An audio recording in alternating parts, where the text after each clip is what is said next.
On this week's Rugby League Outsiders, we're going to be talking about Tony Sutton leaving the RFL. The Biff was back in round 25, and we've got a special guest, and we're going to dive inside Trinity. So welcome to the Rugby League Outsiders set of 6, our weekly news show where we share the good, the great and the noteworthy from outside the heartlands. So let's get into it.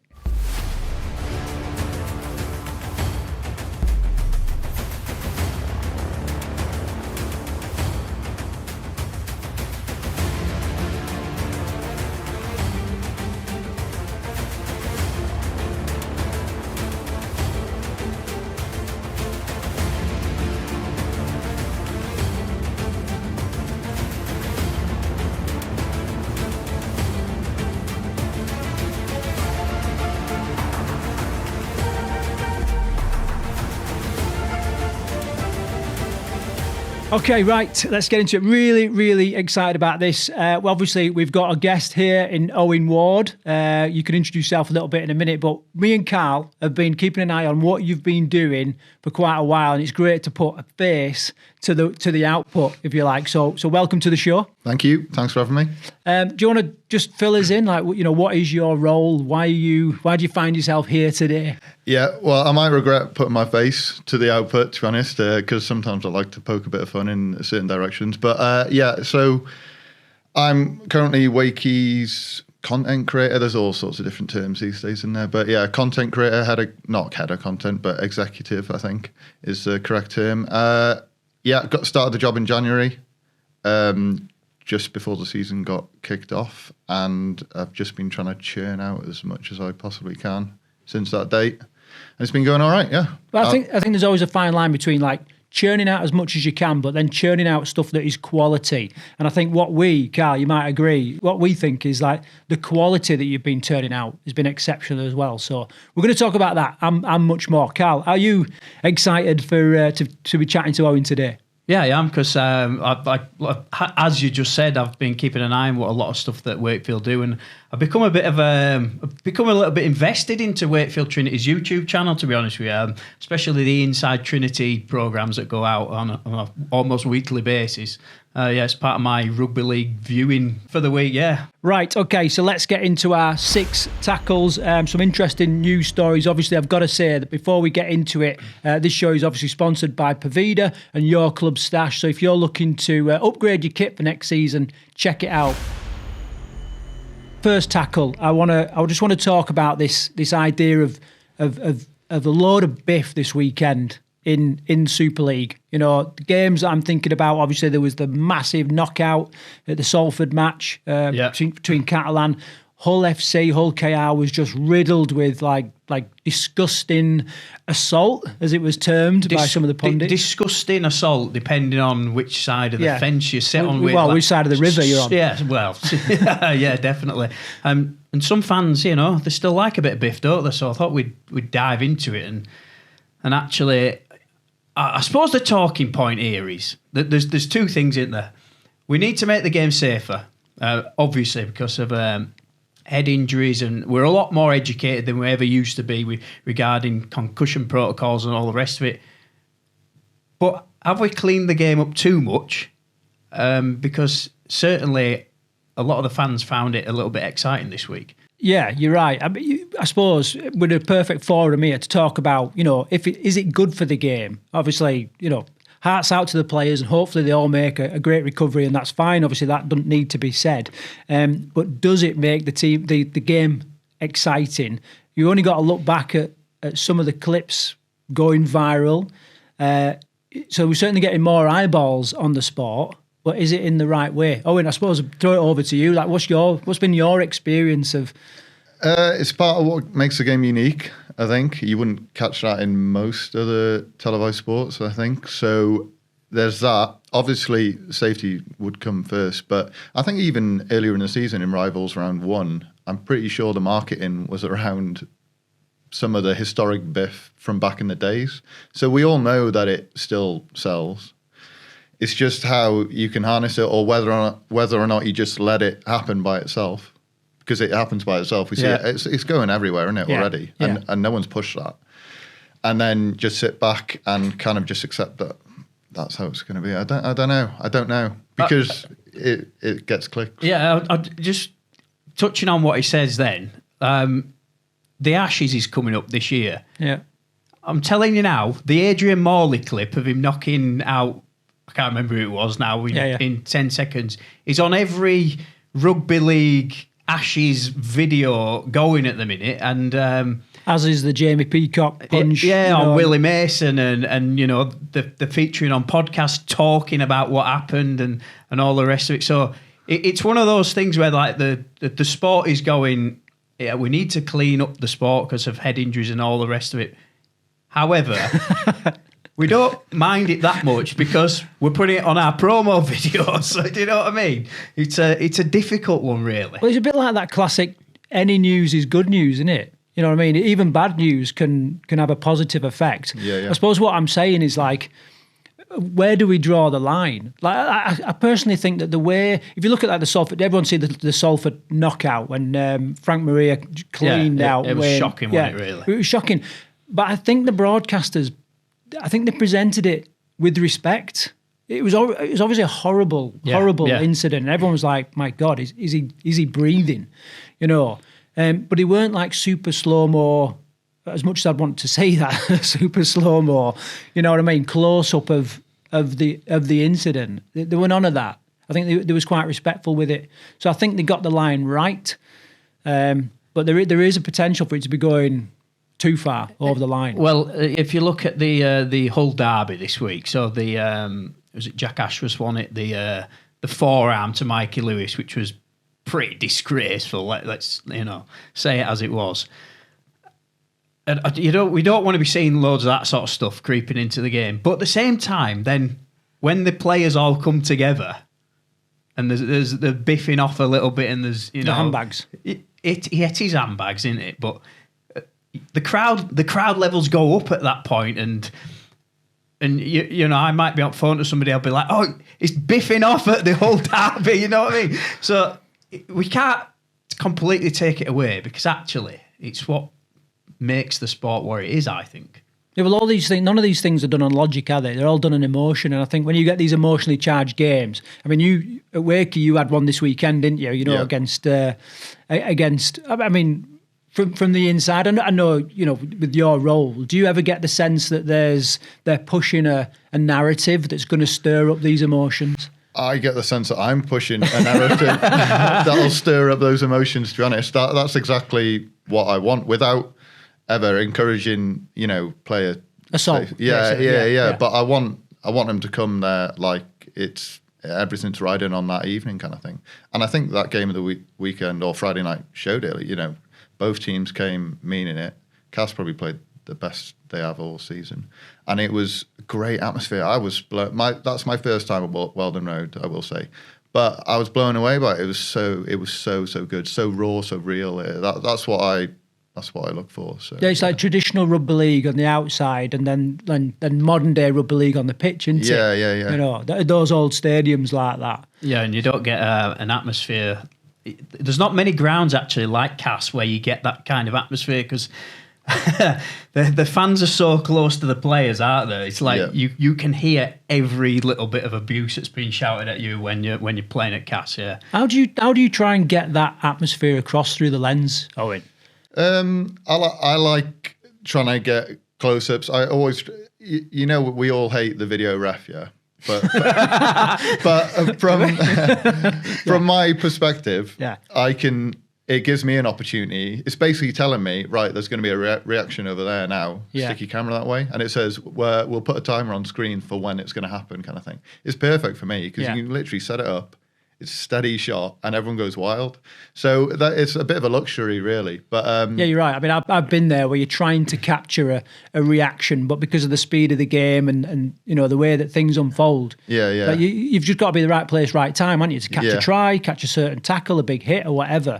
But I suppose you're right. It's almost like a countdown to the perfect reaction, whether it's good or bad. And everyone goes off. Yeah. So that's always beautiful to get. But I look around the stadium and I try spot where the little pockets of emotion are happening, and then just when it goes off, you turn straight to there and make sure you're ready for it. So, but yeah, it was a great night down there. I really did respect the emotion that was coming out from both sets of supporters, and just a shame we came out on the wrong side. But there you go. Yeah, it was an upset. We called it. We didn't back it. We didn't back Castleford. Not like you, Craig. Yeah.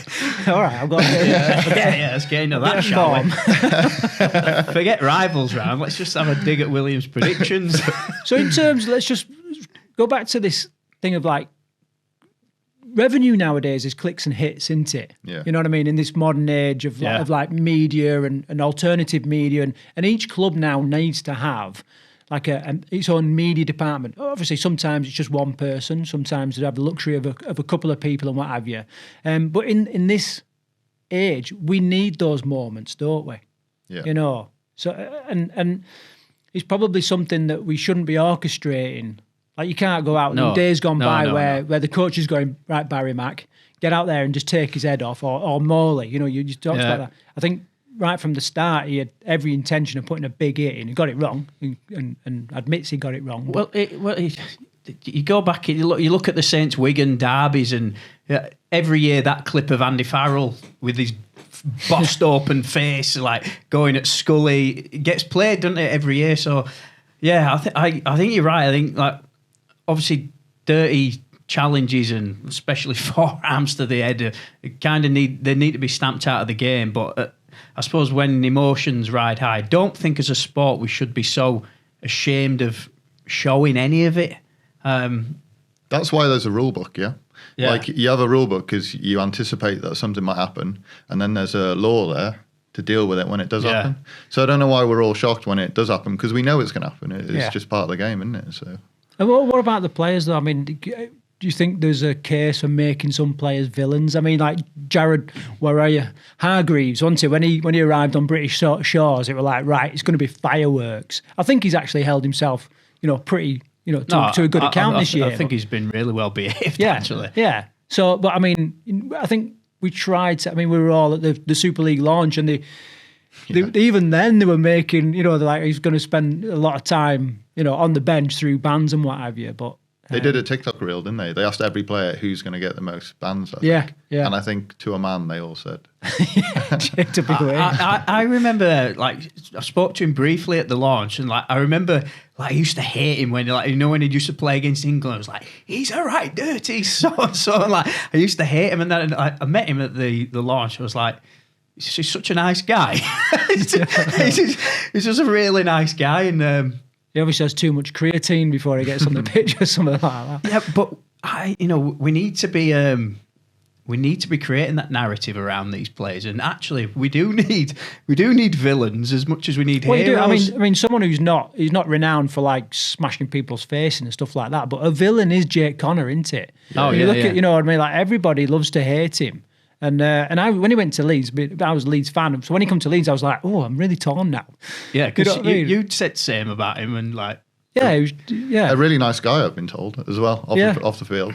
To be fair, I used him to our advantage before the Leeds games this year, and I don't know if it upset a few people, but again, you need that hero villain. And obviously, we want to be the hero. So, sorry, lads, you're going to have to be the villain on this scenario. So, have you got like a top three? The different top three villains. Top three villains at different teams. I was going to ask you: is Mikey Lewis our greatest asset in this sport? Because I think he ticks all. He's got the ability. He's got that about him as well. He riles up people. He's Marmite. I just think he's so good. He's like the rugby league's Wayne Rooney when he was that guy on the field. I don't think we use him enough sometimes because he does it all kind of thing. But then you've got Connor, who I think. Also, although maybe doesn't gravitate towards the camera naturally quite as much.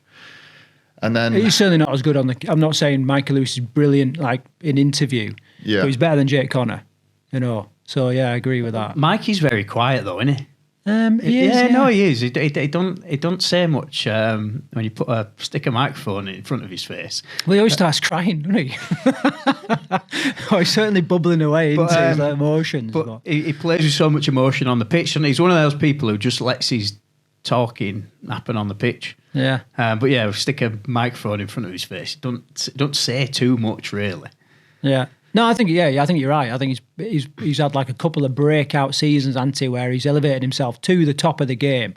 And then there's also this narrative as well with the England squad where he's like second string halfback, isn't he? Like if you are, you're going to play him. And then on the other side, you've got George Williams. Harry Smith, he picked up his performances a little bit now, but there was a period not long ago where he wasn't doing particularly well. So... Well, I think we've run a campaign for Mikey Lewis for long enough now. We've probably forced him into England. Probably, yeah. Did it on our own.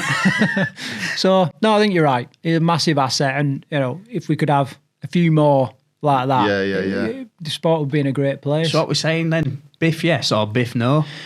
I think there's a difference between Biff and out assault, isn't there? Yeah. If we kind of humanise it a little bit, this is people's careers. Right. Michael Lewis could have quite easily picked up a broken jaw, broken cheekbone, or something like that from this bit of dirty play. It's an out breaking of the rules. Yeah. It's not just a bending and let's see if I can get away with it. It's a lack of blood to the brain or whatever. But so there's that difference between Biff, big hits. Jez Litton's shot on, I can't remember what it was, but just cleaned him out during that Hull derby, and Jack Ashworth dropping the forearm on someone's face. There's a difference. I asked Harvey Smith actually recently, LKR round 2, I think, at home at Trinity. Mikey had a bit of there was alleged stamp was being used, and I asked Harvey about that recently. He was like, I don't care, it's part of the game. Do you know what I mean? I was giving it him, and play on kind of thing. So I wonder sometimes how much the players actually, because you never hear off them about it, do you? How much do they actually care about those moments? Well, I remember, I'll bring it a little bit close to home. Carl got bitten in a game. Why did you bring that up? I bring it up because your reaction, like, it was like that. You were like, yeah, he bit me. He had a big bite mark in his arm.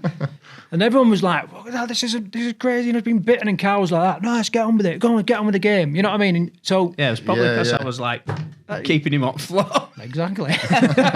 Yeah. So no, you're right. It's interesting. Yeah, it is.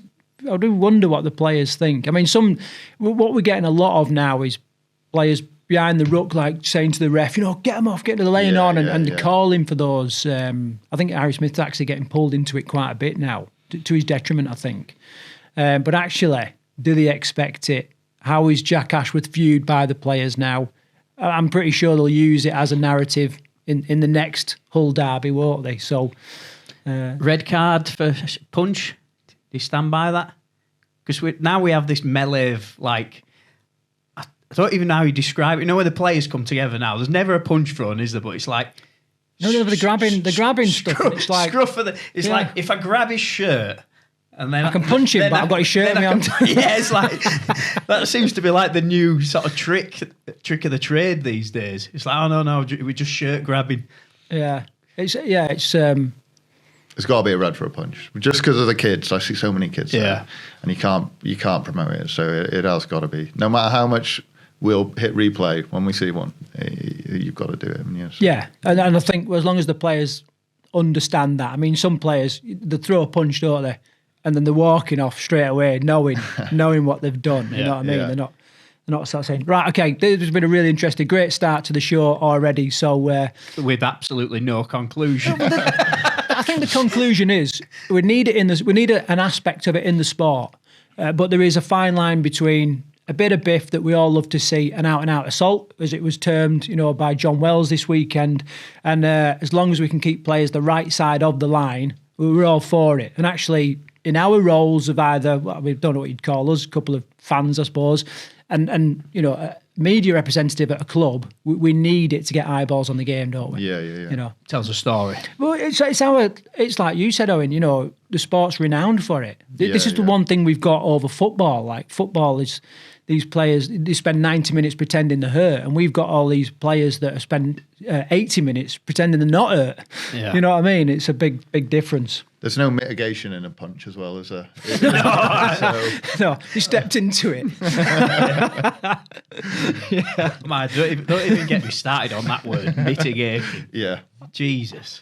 Would you want to see, I know we're going a little bit off topic here, but do you want to see like more of a breakdown of of what the term as mitigation? Or do you just want to get this video ref thing done and over with? There used to be a breakdown. A lot of times the ref would say, "Oh, well, the mitigating circumstance was this. He was late falling into a tackle," and then sometimes now they just go, "Yeah, there's a mitigating circumstance there, so it's only a yellow card." It's like there's no evidence about why it's a yellow card and not a red. And sometimes I'm sure they are supposed to say what the mitigating circumstance is. But I think it's like having seatbelts in your car for the MOT. Like if your seatbelts are knackered and you put it in for an MOT, it'll fail. You take your seatbelts out, it can't fail on faulty seatbelts. So if they don't say what the mitigation is, no one can come back at them, can they? I just think that more decisions should be made on intent rather than, because we do see tackles all the time now where people are getting sin-binned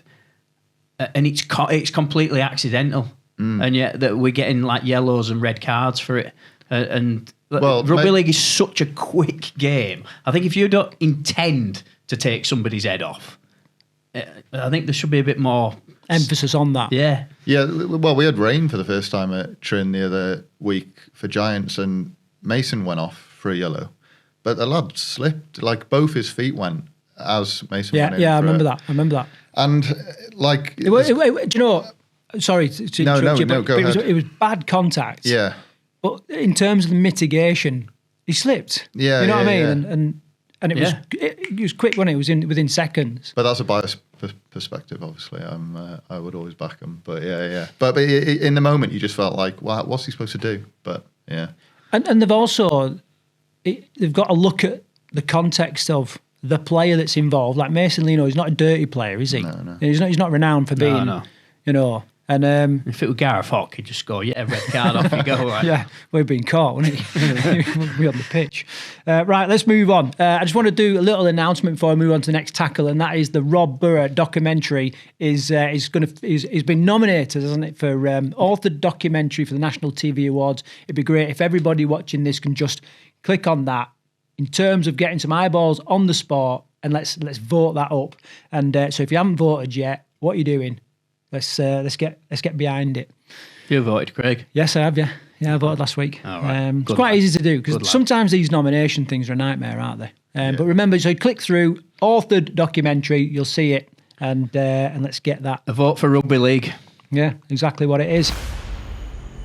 Owen, I'm going to hand it over to you a little bit now. So in our second tackle, we're just going to dive into this idea of Inside Trinity, which is a video series you've been running with this year. So I just want to talk a little bit about your background, how you got into the sport, because you're not rugby league sort of born and bred, are you? I'm an outsider, yeah. Yeah, Proper outsider. True outsider.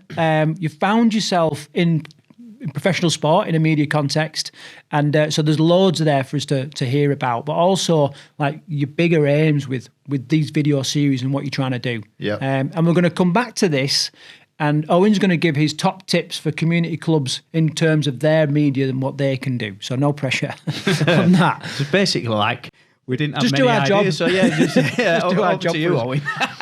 So the place to start is obviously, you know, how you did pick up a role at Wakey, because I think, am I right in thinking that you was actually you was in Wrexham in North Wales when you picked up the job? Yeah, North Wales. I was along the Colwyn Bay coast, which is where the Crusaders play, and I was just working in the rugby union scene. Not even, I can't call it working, volunteering, just going between the community clubs, doing exactly that, just trying to give them something that they weren't getting anyway with a camera. Started on a camera phone, progressed up in quality, and eventually just said, right, it seems to be working. I'm getting a bit back, so let's invest in myself. And then started applying for professional roles, and Wakey gave me a chance. And yeah, this is where we are. It's been a rapid rise, to be honest. But I think I feel the benefit of being an outsider because I've got no baggage with me. I'm just enjoying it. Yeah, I mean, it's one of the things that I thought about. I thought it was like fresh energy. Like new energy coming into the sport. I think if you're a rugby league fan, a lot of the issues that we've got in the sport, we've seen time and time again. I mean, we may even have a little bit more of it this morning, you know, as news breaks that Tony Sutton's stepped aside is the phrase that's kind of been released. They've been released. So, you know, and sometimes it can be tiresome. You know, especially when you've got a real deep love of the sport and you've grown up like since, you know, you and I were 7, 8, 9, you know, getting into rugby league. It can hurt and it feels like it's the same old stuff, but coming in with fresh energy. And I think if we could summarise what you've done this year with Wakey's media, it is like renewed, fresh energy, new eyes, new ideas. So, and also not afraid to give it to the other teams, very much like Aldi and Lidl, if you see them on social media. Yeah, they're always having a go at each other, aren't they? Marks and Spencer's and Aldi, mate. Yeah. Oh, is it? Yeah, Colin the Caterpillar versus... well... Cuthbert. Ryanair as well. You're always sending me... Yeah, Ryanair. Classic, aren't they? Yeah, they love it. They do it really, really well. And you've gone at that this year. You've not been scared to give that a go. You need those rivalries, don't you? So yeah, I've just thought, let's try build a few up. Let's potentially wind a few people up a bit, but they'll come. If their team sorts themselves out, they'll have us, and I'll have to sit down again. So yeah. As happened on Friday. I was ready to go on Friday, by the way. I was like, they're getting this. This is going to be so much fun. And then I was like, yeah. So who are your influences then in getting into media and sports journalism, let's call it? I guess I really only watched like the classic Drive to Survive or the Overlap and stuff like this. I've always enjoyed sport and then fell out of love with kind of watching it because footy just got a bit boring. And but then just thought, well, I still find this aspect entertaining, so I'll just do a bit of that, I guess. And then I always loved the wholesomeness of union, and I didn't really know league at the time, but there's that community still there, isn't it? And I just think anything that goes on online, you can really feed a community and bring people together. So I think that's all I really worked on with it, and then just tried to learn the technical side because that's a whole world in itself. Yeah, as it is. Yeah. I probably want to do a bit of a plug for like the Inside Trinity. Do you call it a documentary? Is it like a weekly documentary? It's like a you call it a documentary, which I really appreciate. It's a mini doc, in a mini Netflix worthy. It's like a mini video that Owen puts out on the Wakefield Trinity YouTube channel every week, but it's more than what a lot of other clubs give you. For anybody who hasn't seen it, go check it out. You'll enjoy it.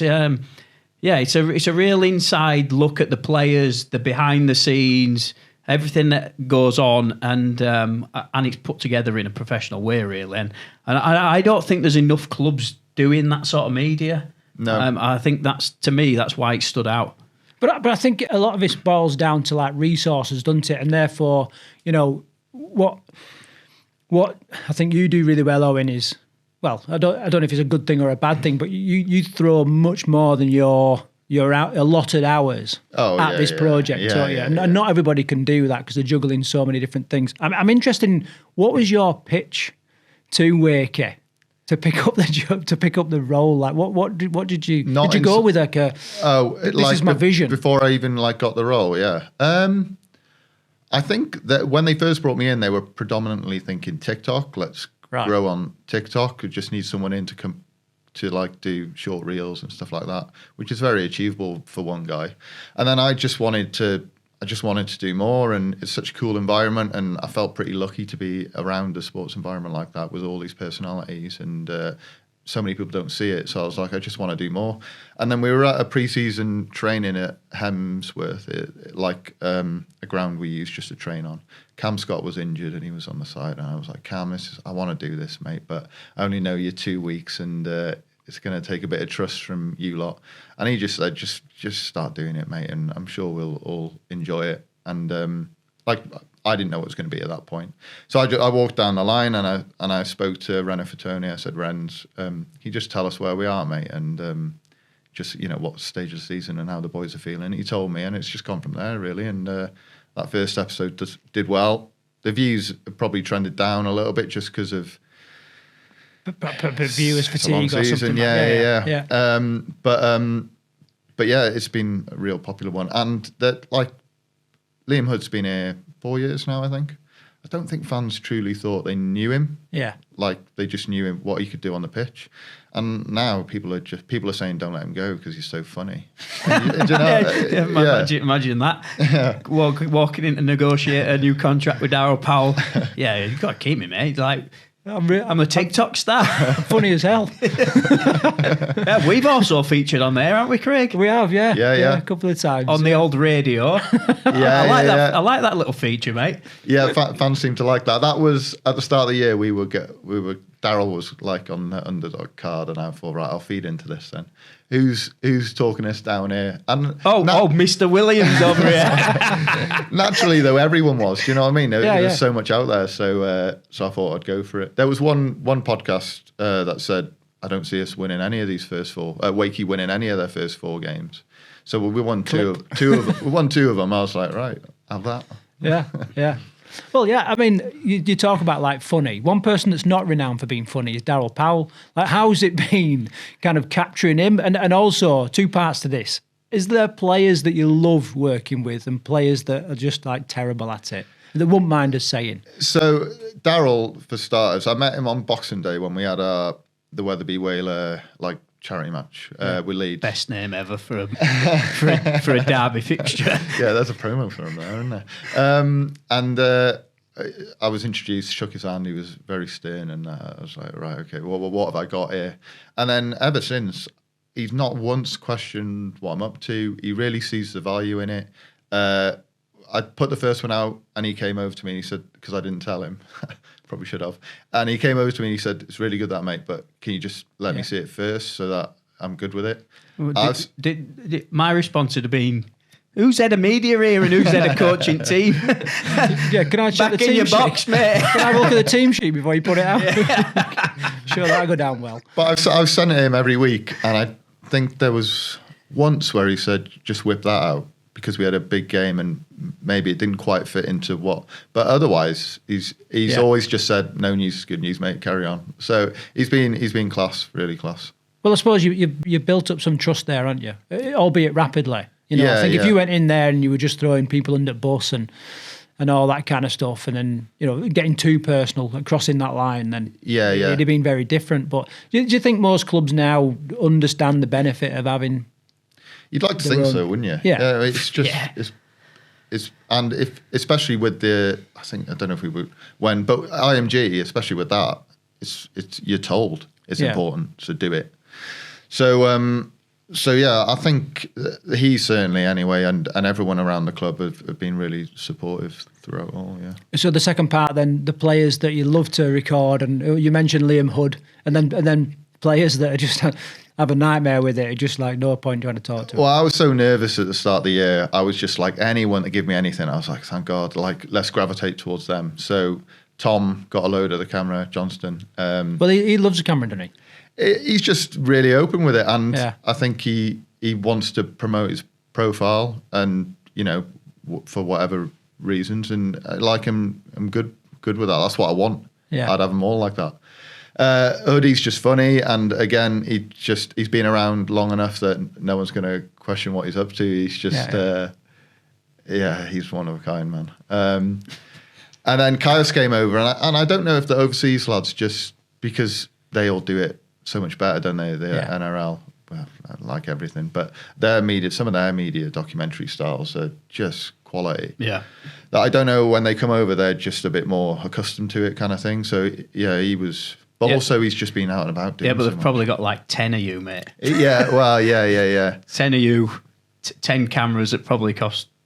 Well, Caius is a character anyway, isn't he? Yeah. You've only got a look, and his iconic hairstyle now, and then the charity thing. If you didn't see, so there was a young lad, I can't remember his name now, but he'd have some like health issues, and he challenged Caius Fartili to a hair, like shaving his hair off. And, Sammy, Sammy, that was it. Yeah, Sammy, yeah. And Barmforth, was it? Sammy Barmforth? That's right, And you know, and he accepted, which he had to do, didn't he? Really? Yeah. Well, it just shows a real human side to the, you know, let's say it as these guys are on the field like warriors, aren't they? I mean, they're all massive, they're all fast, they're just absolute warriors on the pitch. But I think when you get to see the human side of them as well, it's so much value to to the viewer. I think it's so important. That's the relatable bit, though, isn't it? It's not like most viewers can't say, "Oh yeah, I know what it's like to run straight at SASA." Like they don't, but they know what it's like to feel that kind of like, you know, that emotion about certain issues like Sammy and stuff like that. Like they can relate to that. So I think that's why it's important to get it out there and just show that they are like genuine guys. So when that came on your radar, was you like, right, we've got to make a feature of this, like we've got to. Yeah, it's weird. It like compromises you a bit being in a role like this because you start thinking, well, I don't want to like. Yeah. That's exploit that's somebody. so real. Yeah. And some people are really hurting over this. So you don't want to like just say, right, let me come in with my camera because it'll be popular on our, you know, media channels, whatever. But you want to put it out there. You want to show they've got a real cool little relationship in the end. They were sat in the room chatting away to each other. Yeah, I and, bet. so yeah, those things. And then Daryl's... So I suppose you're thinking there, I've just got to do this justice. Yes, yeah, exactly. Yeah, exactly that. Yeah, it's quite a lot of pressure actually.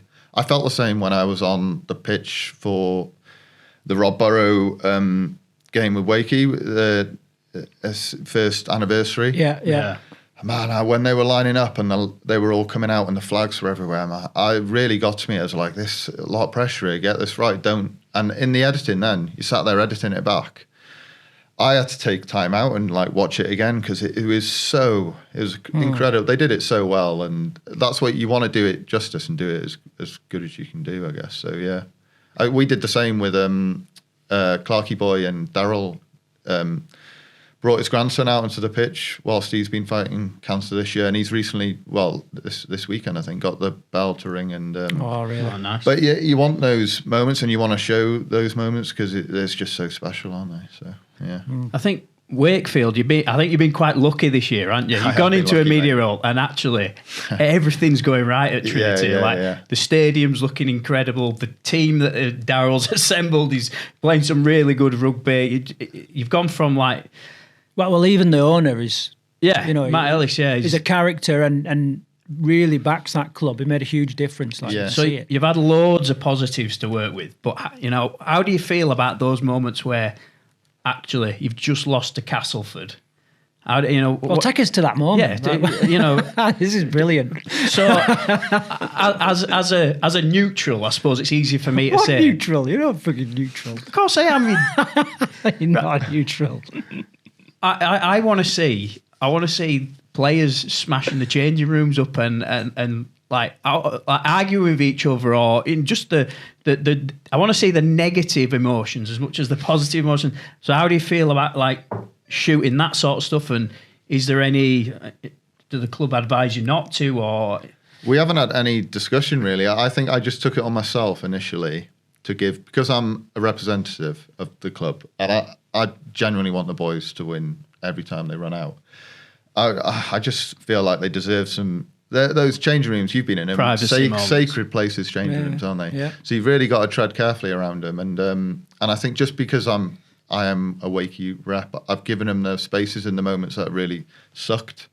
But it's something I'm going to speak to with Daryl off season, see what, you know, if we can push the line a bit more and show, because fans do love it. Yeah, I mean, look, think about that for your promo video for next time you play Castleford. Yeah. You know, the players sat in the change rooms after they've just lost a big game that, let's say it as it could blow their playoff hopes. Yeah. And I like to see the negative as much as I'd like to see the positive. I'll give you a good example.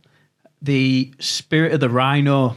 It was a Spirit of Rhino documentary, wasn't it, when Brad Arthur came in, and he didn't say much. He didn't say much for the first couple of weeks, did he? But then it showed the games where they lost against teams that they should have been beaten, and he basically just says to them there straight in the change room, that was shit. That, you know, you weren't doing this right, and I think fans want to see that. I think the benefit with that is, and this is why I want to change it a bit next year, is that's produced after all events. It's almost 6 months after, isn't it? Yeah. So you can look at it and go, right, I can use that story, and it can tell this story. I've been putting them out the Wednesday after the game, and we're playing another game, and you know, plans are still in progress of what's about to happen and stuff. And you know, if you put that out and then we get And battered, then you lose battered again. again. Yeah. Then you think, well, that's not as good a look now. Whereas if you put it out and then we come back and, a massive win and stuff like that, then it's like, oh, that really works. So I think that's why there's a benefit to both sides. But just do what Warrington do, and whenever they lose, they just roll Benny Westwood out and Wolfie. Get Cool Cat out next week. It's funny you mentioned Warrington, because when you was talking there, I was sort of thinking, it is this portal into an unseen world, and I think rugby league fans are fickle, as all sports fans are, and when things aren't going right, if they're not getting information, they start to hallucinate and they just think no one cares. And I've been guilty this year of thinking like the players at Warrington don't care. Yeah. There was then this incident where Danny Walker was like almost in the crowd saying like, I don't know what he was saying, I don't know, but I thought there is passion here in this team.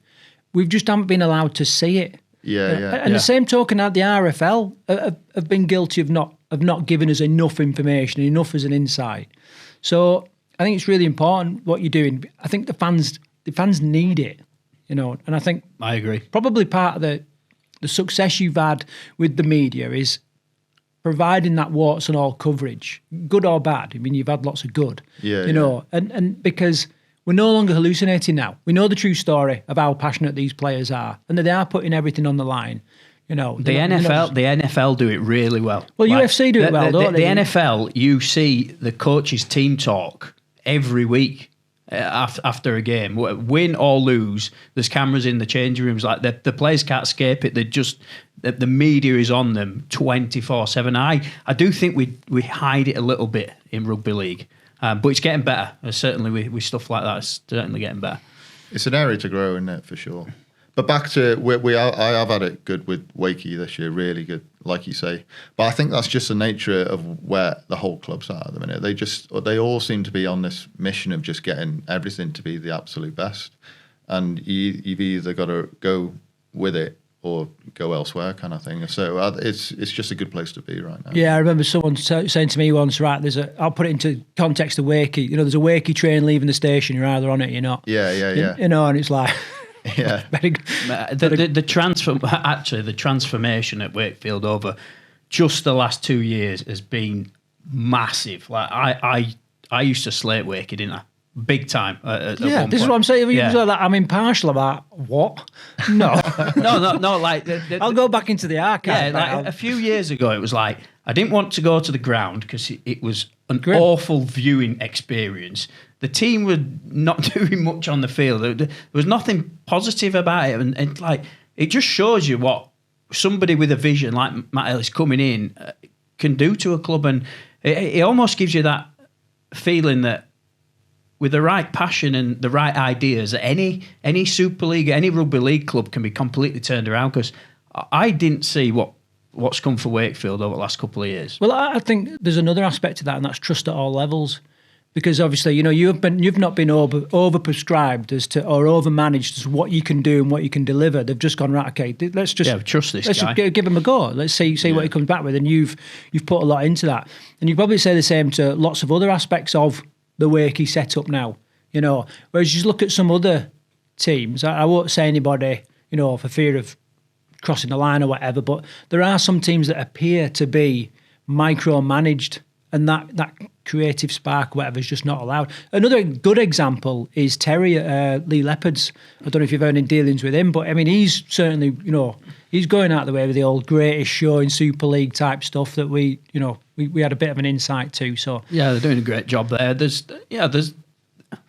I was working on a video one night and I've just never got round to point out. I think some clubs are doing it much, much better than other clubs. And I think if you look at where these teams are in the table as well, I think you can see why they're doing so well. Yeah, I could dive into it, but I think all my notes from me. Right, I just want to finish off this tackle then, Owen. What is coming for 2026? I know you've got some big playoff games coming. You know what I mean? Who knows? How that's going to unfold. Yep. But you think about progress. Like, what are you thinking for 2026? Well, it comes around so fast because we've got 2 big signings on planes before the end of the year, and training camps start again. So, and people want to see that as well. So, but I want to just make everything more slick, more professional, and then try build. It's all about personality, so just keep trying to build personalities. We've got a lad, Jazz Tavanga, coming over that looks like he's going to be just box office. So, yeah, a lot of it will play out, but get it a lot more professional, be more consistent, so coming out at the same times every week so that people know. And, yeah, I think just just hope the days get longer because there's not enough hours. Yeah, well, I mean, the thing is, what everyone's praying for is that you don't have this burnout. You know what I mean? That it can become sustainable. Yeah. But I think we're having teams come to us now, or I'm going away, and I'm getting like Wigan fans coming up to me going, "Are you just because I'm holding the camera? Are you the inside Trinity guy? Because we love watching it." So hopefully, I can make it a bit more of it'll be wakey, obviously, but a bit more of a neutral thing where everyone can just come watch and just enjoy the sport, rather than thinking it's just Wakefield stuff and they're not my team kind of thing. So what's your take on like other media managers and representatives in the clubs? I mean, you all up for collaborations and stuff like that? Well, I just think we all need to combine and go together because the resources low around every club individually. So I think everyone's got to get on the same page and just try lift each other up. Because I was saying after the Cass game, I called out a bit of just a meme from the club, which everyone jumped on. But like, I need them to be producing the best quality possible for that game to be the biggest thing possible. That game should sell out home and away every single year, and you shouldn't really have to try that hard just because it's all there for you. It's just there's gold, but the game needs every single media department now. It's such a crucial part. It gets looked over. You're seen as the video guy, but everything's online now, and that's where you're going to pick up new fans, and that's where someone might think to try the game for the first time and stuff like that. So, yeah, everyone needs to go a little bit harder, I think. But I do understand that resource is tight. So somebody once said on this show, didn't they? Rivalries on the pitch, collaboration off the field. Yeah. Fred Baker, 2003. 2023 or whenever it was. Yeah, you're right. Especially as well, there's an added thing to this, and that is the slow death of the traditional broadcaster. Yeah. Where more and more people are turning to alternative forms of media, aren't they, or sources of media. So there's some radical ideas around the Super League Plus app and stuff like that, and they might take time to materialise, but it's heading that direction. I think. I don't think you can rely on. Well, we're in a lucky position, aren't we? With who? Me and you. Yeah, with the media work we get to do with the sport. Oh, eternally grateful. And there's very few people who've been given the access that we've been given, and I think it needs more of it. The sport needs more of it, and if one of us grows, we all grow, right? The more eyeballs on the game, more viewers on YouTube. It's win-win for everybody. And we talk about TV deals, though, and if I was in Sky's position, I'd be looking at what some clubs are churning out, and I'd be like, well, are you trying that hard? Because if you're not promoting your games that much, then why should we be that interested in what this game's got to offer? So I think it's just all got to go together, isn't it? But if I'd go one step further, mate, I'd have like players trash talking. Well, I think press conferences and all sorts. Matt Ellis likes the idea of a full seated press conference before a game. Vince McMahon in middle, and well, like the weigh-in type boxing thing. Yeah. Willie Peters on one side and Matt Pete on the other side. What are you crying for? Sam Burr just jumping over the table and flipping tables. Let's go all in on it. I don't see why not. Quite easy to do them, I reckon. Just set them up and open the doors to fans. So yeah. I don't know. I think there's something in that, though, isn't there? I don't see why. Got to try something new. It's not working at the minute. Got to try new things. So, yeah. Well, I think every club will do like a pre-match presser, post-match presser, but they're all of varying quality, aren't they? I can see some clubs trying to elevate the quality of it, but just a couple of things, like just change the camera angle slightly. So sort of your white balance out and get nail the audio. Yeah. You know, and we're kind of there. I mean, I think you could probably play press conference bingo with most pressers, though, couldn't you? And go in and say he's going to say this, and this, and this, and you can just tick him off. Yeah, it's boring. Well, and then you get the duty answers from the coaches as well, quite often as well. So I want to be. I want to be going to a press conference, and I want a Kevin Keegan soundbite like we would love it if we beat them this week. You know, like that's what you want to hear. You don't want to hear going, oh yeah, we respect them. They play some good rugby. It's like bore off, man. I don't want to hear it. That's why no one's tuning in to watch it, because we just get the same answers from all the coaches and all the players, because they are media trained.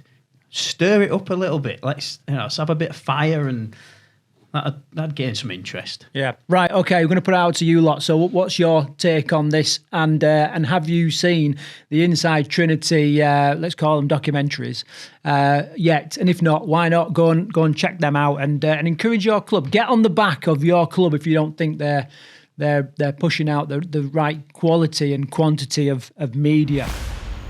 Let's move on then. Tackle 3. And a bit of community news, Carl. We've got results from the Harry Jepson Cup this weekend. At the weekend, Medway Dragons beat Telford Raiders 50 points to 18 in the Harry Jepson Cup. And you know what that means, Craig? Medway Dragons, first round of the Challenge Cup. Medway Dragons win.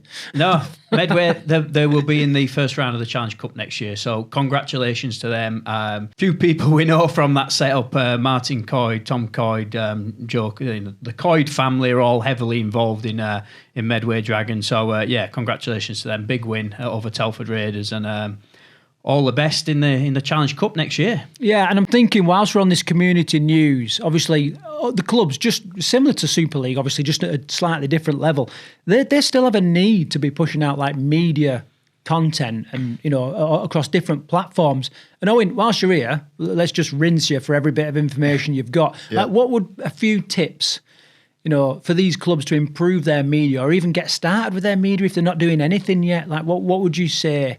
Easy ways to get going and places to find stories. I think a lot of it comes back to mimicry. Just you try make your club look like the clubs where you want the players to see themselves in the future. So there's little things you can do. You can put graphics on spoken pieces, or I'd be getting in one place you could do, especially if it's junior level, getting the team talks, because there's not going to be F-bombs. Well, there might not be F-bombs and stuff like that. Shouldn't be. But, you want to find those passion moments, don't you? Because you haven't got sides of people celebrating every try and stuff like that. So you want to find those heart-intense, passionate moments that make people think, that's... Again, it hit you a bit deeper than just like with your thumb swiping the screen. So... Team talks, try like if you've got the luxury of finding them on certain places, and then just show again back to personalities. You'll encourage more people to come down and see you and stuff if they know the people that are involved in that club and know the tireless work that goes into. You did it with Bedford, like just people that people know, but you're like, wow. The stories there. People love stories. Yeah. And if you're ever in that location, I'd stop in and watch a game there now, because you just see what it's all about, don't you? Yeah, you become a little bit more invested. Carl, you did a similar thing with Telford Raiders when you was doing the graphics and the social media there. Like, where did you find your stories? And I suppose, how did you develop the balls, let's say, to put some of the stories out and the stuff out? I think for me, the first thing that we looked at was just trying to make it look like a professional club. So it doesn't cost you a lot of money to get a board printed up with the sponsors on the background and video your players in front of that. That was the first thing I did. It's like, actually, you're already competing with some Super League clubs, because there's some Super League clubs who'll just do an interview on side at pitch. It's not behind. Did you see? In fact, was it not Wakey where they did it next to the speaker? That were on Sky TV. Yeah, it was Sky. Yeah, was this Friday? No, it was a week before, I think. I can't remember who they interviewed, but they interviewed right next to the speaker. The music playing out. Matty Russell got man of the match. That was it, Matty Russell. That's right. Because I couldn't hear. I asked him about it. because I was going to try doing a promo reel because he played really well. It's like, did you get him on the match, mate? And he goes, yeah. Did you speak to Sky? He goes, yeah, but I wouldn't listen back to it because you won't hear a word. Yeah, because he was like, can't hear you. So make it look as professional as you can, because it doesn't cost a lot of money. You can film on an iPhone. You can overlay simple little graphics of your logo and call it, whatever team TV or It's really easy to do, and you can compete with a community club. You can compete with like semi-pro professional clubs just with a little attention to detail, I think. But so how do we, playing devil's advocate then, how do they combat that kind of imposter syndrome? Like, I'm thinking, well, no, we are just a club team or whatever, and doing these things as if they're a top team. Well, they should, because what you've got to think about is the players that you try to attract to your club. And if they look at your team on media and they're like, you know what, this is a good setup here, because everybody's basing your club's setup on what you're putting out on social media. So if your graphics are tidy, if you're putting that little bit of effort into presentation, it does make a huge amount of difference. And I know that not everybody's a graphic designer and all the rest of it, but there's some platforms out there. There's so much AI out there now, and pre-template, Canva and templates. It's really not difficult to do. So all clubs should be doing it, really. And like you said, the other really important thing is consistency. Even in the off season, you need to be pulling together some sort of story. What's going on behind the scenes? We're designing new kits. So there's loads of, like you said, there's stories everywhere. Players' favourite moments from 2025 to build up hype for 2026, and there's a world of content out there. I think I've got two things I'd say. First one is, first of all, to value it, understand the value of it, because it's a little bit like sleep. If you don't value sleep, you don't get enough sleep. Yeah. When you start to value it, your sleep improves. You understand the importance of it, and not only are you attracting new players, you're retaining your good players, you're retaining skill. You're attracting sponsors and giving sponsors a reason to be putting money into the club and all that kind of stuff. It's only good can come from it. The next thing I think is like, they may be torn as to like doing silly dances on TikTok and that kind of. It doesn't have to be like that, does it? And whoever's leading it, just do what's authentic to you. So if like gritty stories and honest stories is your thing, then do that. If silly dances is your thing, then do that, and you just be authentic. TikTok is the place to be, though, for growing when you don't feel like you can grow. TikTok, like jacket potatoes are stylish on TikTok. Do you know what I mean? Yeah. They're most Spudman, innit? Yeah. He's just gone European. No, he's Telford. Telford, no. Is he? Come on, Craig. Tamworth. What's the best shop in Wakey? I told you. Wakey Wines. Wakey Wines. Bill, come closer. But even Spud Bros and Spud Man, there's a rivalry now and stuff like this, yeah? So surely, if you can do that about jacket potatoes, surely there's enough in this sport to do something. Do you know what I mean? So I definitely think at the local level, there's those rivalries exist. So get on TikTok, tell your players if you're comfortable, do your own stuff, and just because it gets out there, who knows what might blow up and what have you. So. Right, so we're coming towards the end of the season for most teams right now. Each of you, like what one thing can these community clubs do now to either get going with their media or to kick on to the next level? So set them one challenge. Have a call to arms here. Interview with some players from 2025, asking them what their favourite moments that were of the season. Easy. There you go. You got 18 reels there straight away. Nice. Yeah, I'd say get on TikTok and go around the players, speak about why you love your club. Tell people why you love your club, because there's a reason why you're there, lacing up every week, playing, and really tell people, tell the world, because that might encourage someone else to come down and give it a go. So yeah, a 1 minute video of each player doing two of those questions. You got 36 reels there, aren't you? Straight away. Yeah. Bosh. Amazing. One last question. I just thought, has Wakey Wines featured on Trinity TV? He's gone, I think. He's gone? I think he's gone. Too successful. Oh. He's gone out to Benidorm. You could have brought out Trinity version of Prime and Yeah. seem to sell it. Trin. Call it Trin. He was, when I arrived, he was more famous than us, and I was like, that was annoying me. That was like, how has he got there? So Yeah, it's mad, isn't it? There you go. Let's move on then. Tackle 4 and the viewers' mailbag, sponsored by More Than a Game. Yeah, More Than a Game do bespoke pitch marking. So if you're looking to have sponsors printed on your pitch, these guys will sort it out for you. And also, it's a great way for paying for your pitch marking. So you can get a sponsor to pay for the pitch marking, and they can have their logo splashed across the pitch. And win-win for everybody. Right, let's get into it. So we've picked out a couple of comments here. Before we get into the comments, though, I just want to play a clip, Carl, from your mate, your man out in the States, and let's hear what our American correspondent's got to say. Hey, it's the Rugby League Outsiders here. It's the American correspondent, Chad Cooper. I'm on a train right now heading from Los Angeles to San Diego, celebrating my 20-year anniversary with my wife, Helena. Just want to give a shout out to you, Helena, for dealing with me and being such an awesome mother and an awesome wife. Right now I'm on the train watching Lee against the Wire. A lot of stuff going on in this game so far. Wife is sitting on the train right now on her phone while her husband is watching some Rugby League. Game so far has been pretty good.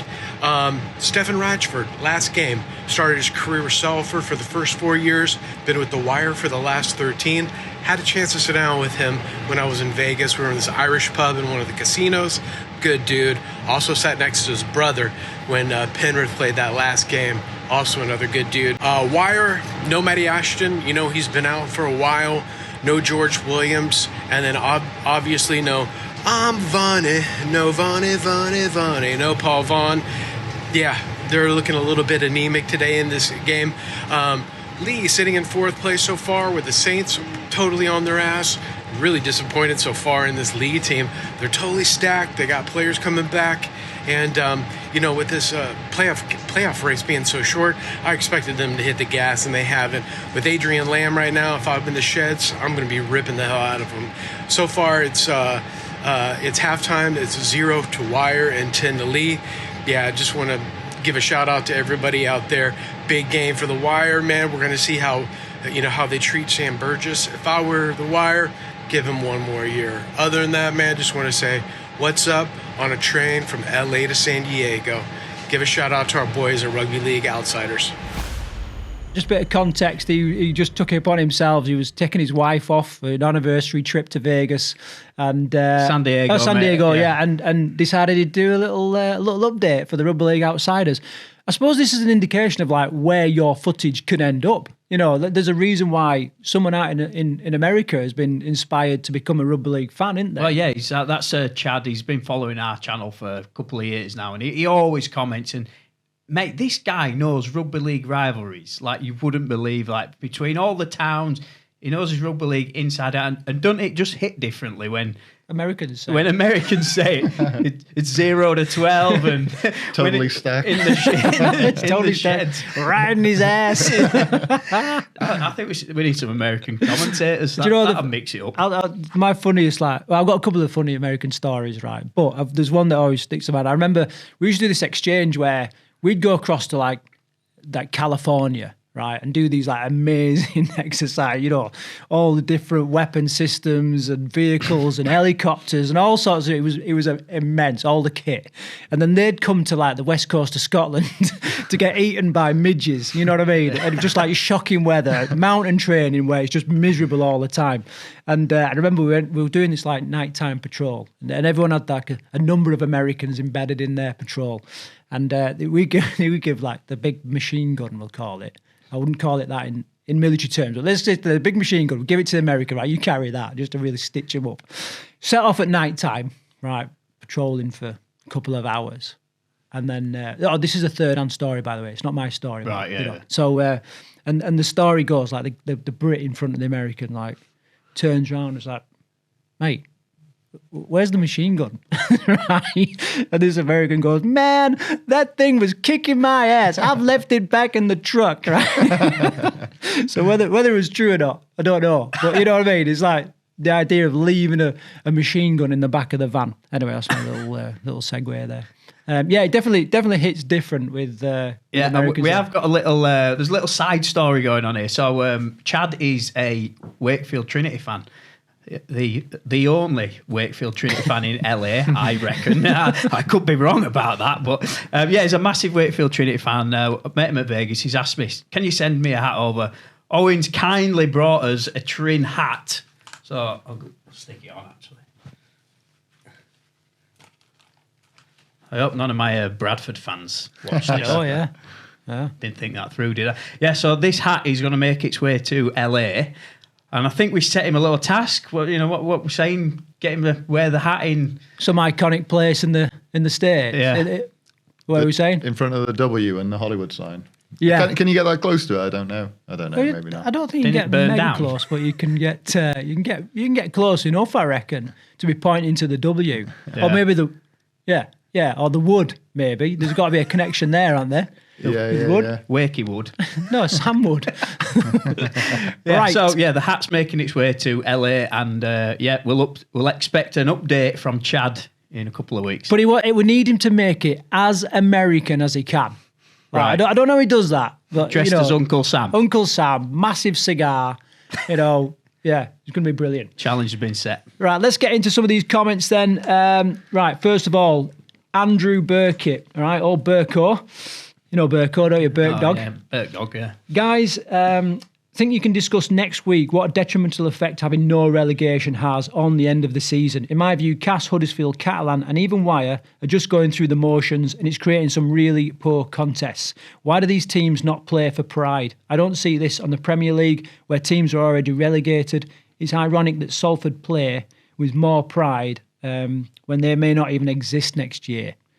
So obviously the question there is like promotion relegation. Yeah, promotion relegation. We talk about it all the time. We've actually spoke a little bit about this in our in our prediction video. So check that out if you've not watched that already. Just this idea of some of these games being a little bit of a damp squib, like not being that excited. Do you agree with that? Yeah, I kind of agree with that. We said that some of the games at the weekend we struggled to hold our attention, didn't they?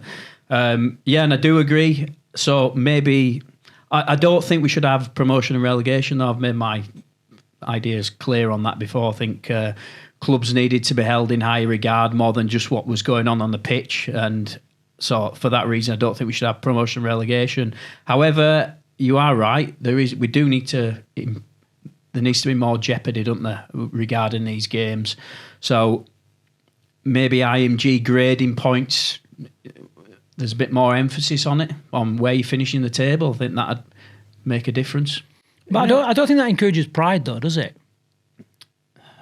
I mean, we're assuming there is no pride. But, I mean, you work within a professional setup there. I'm pretty sure that the players don't want to turn out shit, do they? Oh, no. But, I only know what I know, and where we are, it's just 110% at the minute. Because we've got something very real to fight for. From an outsider's perspective, and I still feel like I'm learning this sport. When I came in, someone told me there's this league leaders shield, and but no one really cares about it. This is what they said to me. Yeah. I was like, that's weird. You can play 27 games and go absolutely hell for leather at each other, and then at the end of it all, one of you is the best, but none of you really care about it. And then I learned about loot fixtures and that one team can play the best team in the league 3 times and another team can play the worst team in the league 3 times. I was like, well, that kind of devalues the league leader shield a bit, I guess. And then I learned about there's no relegation. So at the end of the year, the teams at the top, one team could be playing a team that's got F all to fight for, and another team could be playing the team that's in 7th trying to get in 6th. And then, that kind of devalues the league. And then it kind of all makes sense a little bit. So I think you're just taking a little bit. Do you see what I'm saying? I think it's losing a bit of its credibility, and everything that's going on the pitch is then being devalued a bit off the pitch. So I don't know, but I still end up at I don't know. So I know I think we've been around it too long now to make a strong opinion on it, because we're just used to the playoffs, aren't we? Like if someone said to you now, right, we're going to get rid of the playoffs, and whoever wins the league, whoever finishes top of the league, is the champions. What would be our opinion on that be? Well, For me, if I'm brutally honest, I'd be gutted because the season's shorter. And the season's already not long enough for me. I want all year round rugby league, but I am excited by the playoffs. That should stay as well. But you've got a horse in the game, haven't you? Yeah, you've got a horse in the race, rather. Yeah. So whereas some of these other Warrington, the teams that is listed there, Cass, Huddersfield, Catalan, definitely Warrington. Well, we had the Super 8s, didn't we, where the bottom 4 teams were playing the top 4 teams of the Championship, and I quite liked that. But the only trouble with that was, if you ever tried to explain it to somebody, it was complex. This is weird. Like, they just didn't get it. Did they? It was like, so there's 2 divisions, and the top 8 all start playing off of each other, and then we move the other 4 down into another, and we create a new division. And it's like, it was really hard sell to other people. What were the £1 million games like? Were they? The £1 million games were brilliant. Were they? Yeah. Yeah, and Wakefield beat Bradford because they were often so close as well. Like a couple of them were won just by a drop goal, wasn't it? You know what I mean? And the Bradford Wakey one that I remember, that went like right down to the wire. But it also gave a narrative for the broadcasters to get behind and to create some excitement for it. There's huge jeopardy there, isn't there? You're all tuning in to find out the result. Even if you can't watch it, you're refreshing your screen to find out who won. Yeah. I don't think you're getting that with these games at the minute. No, you're not. And so unless you've got born and bred Cass players, Huddersfield players, Catalan players, Warrington players that would die for their club. Yeah, you're not going to get that pride, are you? Other than personal pride, and then it comes down to like a cultural thing with the head coach. But if the head coach is in a similar situation and maybe they're burnt out and fed up of that, I mean, you can imagine what mindset Sam Burgess. I know he's got a winning mindset. What about a £1 million game? Yeah, I'm just throwing ideas at you. £1 million game. But the team can only be promoted if they have met the threshold of the IMG grading points. Yeah, but it's still complex, isn't it? No, not really. She's basically saying it's promotion relegation, but the team can. If the team that's in the championship wins, their ground has to be up to a certain standard. They have to have so many social media interactions. But Carl, what are you talking about? That should be the bare basics of our sport. Yeah, but it's not. Is it? That's the point. I know. That's the whole reason IMG grading came about, because the bare basics weren't being done. They weren't being done, and they were skipping corners, and the clubs weren't investing in fan zones, and they weren't employing media men and all the rest of it. That's why we ended up with it in the first place. So if you have the £1 million game in Super League, and one team goes down, do you just pick the first team in the champ ladder that meets the threshold to replace them? So they could be fourth. No, because this is where it becomes complex. You'd have whoever finished top of the championship would be in the £1 million game with. So, for instance, this year it'd be York against Salford. Right. That's an interesting game. So, York win the £1 million game. They can only be promoted into Super League then, providing they tick all the rest of the boxes on the IMG scale. If they can, up they go. If they can't, Salford keep their position in Super League. We sorted it with... But the issue with that then, Carl, you lose your jeopardy going in because you already know your score. So, let's say Salford were a Grade B club, right? And York was a Grade C club. Going into the game, you'd know that. Yeah. So win or lose, there's still no jeopardy, is there? If York have met the minimum standards to go up and they win the £1 million game, up they go. Yeah, but if they haven't... Before the game, they're not going anywhere. If you're top end of the championship table and you know you've got a chance of being promoted into Super League, you're going to start ticking off everything you need to tick off. Yeah, because suddenly get your own stadium and suddenly start filling it out and suddenly have so many season ticket holders and suddenly have a social media. Do you know what I mean? Can't. Good effort then. Go again next year. Yeah, but you've lost the jeopardy's not there. They may not be there, let's say that. Anyway, one thing that's come out in this comment we haven't touched on yet, it's ironic that Salford play with more pride when they might not even exist this year. Yeah. I mean, I suppose Salford, they have got something to hang on, haven't they? yeah, they've got a narrative to. Yeah, they've got it's literally do or die. We spoke about this in the predictions, and it is do or die. And actually, a lot of the players that are at Salford right at this moment in time have been loaned from other clubs. They're trying to put themselves in the shop window because a lot of them are sort of fringe Super League players or Championship players, aren't they? So they have something to play for. They're trying to put themselves in the shop window, clearly, to land a contract next season. I think Paul Rowley also does a great job of creating pride in a shirt and pride within a team. I mean, it's like to play your very best for the person next to you. You know, if you can nurture 18 players that just play for each other and will put their bodies on the line for each other, then you've got something special there. Do you know what it comes back to? It comes back to hero and villain. They've found a villain, haven't they? They've all 100%. They've all said right there. So let's be heroes. Oh, probably a couple of villains. Yeah. They probably feel like the world's against them, and we'll show them. Yeah. So you're Whereas right. I think some clubs probably haven't really got that target, have they? What are they aiming at? Yeah. Like it's at Huddersfield, which is they've been a bit flat, really. You know, but they've got they've got enough money behind them. You know what I mean? They've got options in their issues are they're not filling a stadium.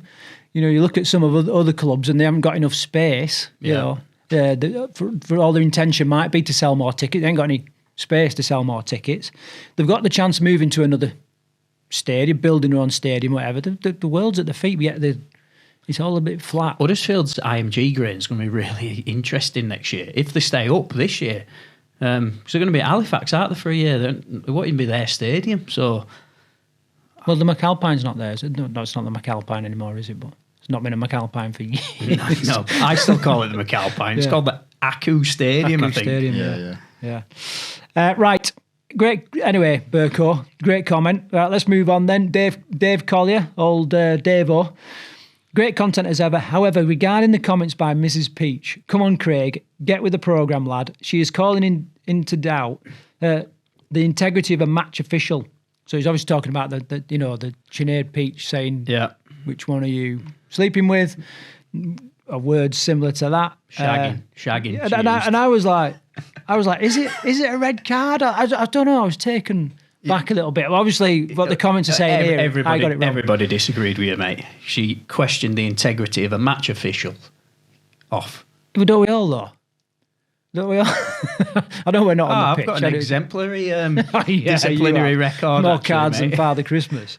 Right, a deserved red card. I'm not sure what further action has been taken. It's a strange day when Carl is the voice of reason. Now he's got a point. Also, as a Lee fan, love the Lee meme. Very funny. Keep up the great work. I think it was a backhanded compliment, that one. Yeah, it was. Yeah. I am the voice of reason. Not very often, mate. Not very often. Do you remember that incident, Owen? Yeah, and to be honest with you, I don't really put much blame on Sinead. I think until you've been out there in an environment like that, sometimes it boils over, doesn't it? So again, go back to the rule book, apply whatever rules are, ban, and then move on. What is the outcome of that been? Has there been any update? I don't think it's going to disciplinary review panel, isn't it? Because it was a grade E. I think they've classed it as, so it goes to a review panel, and but I think it's minimum 6 games. So that's what we know. What annoyed me about it was some people were suggesting, because it did so well, globally, it went everywhere. Yeah, that some leniency should be given, and I was like, no, it's still the offence that however you deem it, it's not. Well, I went straight home at the time, and there was 12 women having a retreat at home. So they were having their celebratory meal. My life's anything but normal, Carl. You know that. And so they're all just having their meal, and I said, "Ladies, I want to get your opinion on something." So I told them the situation and all that, and they were all very like, "Oh no, that's out of order. That shouldn't happen," which it did surprise me a little bit.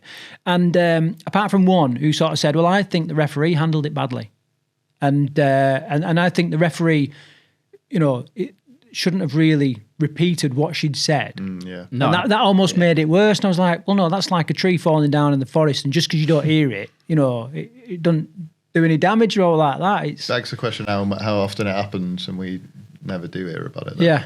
Yeah, Yeah. true. Yeah, I do think the ref got that bit wrong, repeating what she actually said. Do you think so? Oh yeah, it was live on TV. Well, I know it was live on TV, but And I'm pretty sure if you asked him now, the match officials department would say, it shouldn't have been repeated over the airwaves. Okay. Right, we're going to move on. Next one, old Nico. We've got Nico here. Nick Dog. This is a bit of a long thread here, so bear with me, okay? and stick with me. So first of all, Rugby League Outsiders, sentence, right? Full stop. So he's announcing his presence. Right. Fair enough. Let's get into it. Still waiting for the 1 hour interview with Mike Ford or Bill Quinn. You keep gobbing off about Oldham, that they aren't ready for Super League. What are you hiding from? So, Cal, can you put some context to that comment? I think he commented on the York video when we had Clinton, and obviously we said we think York are Super League ready and all the rest of it, or I did, and he was like, well, why are you always putting Oldham down? I was like, well, the video wasn't about Oldham to start off, and I don't know. I've got nothing against Oldham. Like just mental that he's even said that. Yeah, and he did comment on one of the videos saying, will you get, why are you always slagging Oldham off? Why don't you get Mike Ford on? I said, well, I've got a decent relationship with Mike Ford. I spoke to him before. Quite happy to get him on. Blah blah blah. Yeah. Okay. So he goes on to say, get them on the show in person. Your agenda is clear.